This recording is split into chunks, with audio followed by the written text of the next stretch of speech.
unang bagay na tatanungin sa atin sa Yawmul Qiyamah ay patungkol sa sala natin. Tatanungin sa atin, kompleto ba ang sala mo? Anong sinabi ng Propeta Muhammad SAW?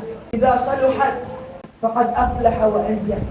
Kapag kompleto at kapag maayos ang sala ng isang tao, lahat ng mga susunod magiging madali. Magtatagumpay siya sa lahat kapag kompleto ang sala niya. Wa idha fasadat, at kapag hindi kompleto, hindi maayos ang sala, lahat ng susunod ay mahihirapan na siya. Kahit nagbibigay siya ng sadaka, kahit kompleto ang pag-aayuno niya, pero ang sala niya ay hindi kompleto, mahihirapan na siya sa pagtatanong sa kanya. Pero kapag kompleto ang sala, ay tutulungan tayo ng sala na ito. Ay itong sala na ito, ay darating siya sa harapan ng Allah subhanahu wa ta'ala sa Yawmul Qiyamah.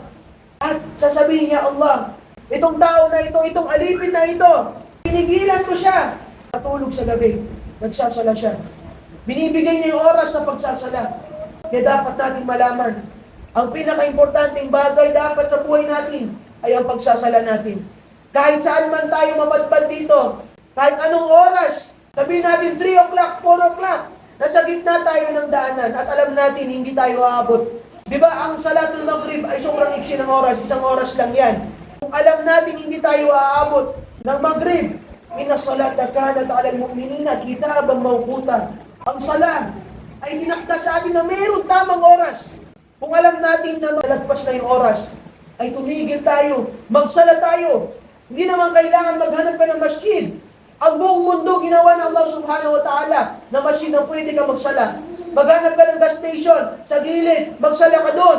Doon natin makikita kung ano ba talaga yung mahalaga sa ating mga Muslim. Kung mahalaga sa ating mga Muslim, ang sala natin, ang pagiging Muslim natin, makikita natin kahit anong oras, kahit nasa MOA ka pa, kahit nasa SM North ka pa, kahit saan ka pa napadpad, basta pag nakikita mo dumarating ang oras ng sala, ay magsasala ka. Hindi mo sasabihin na mamaya na. Hindi mo na sasabihin pag uwi na lang, magsasala ka sa tamang oras.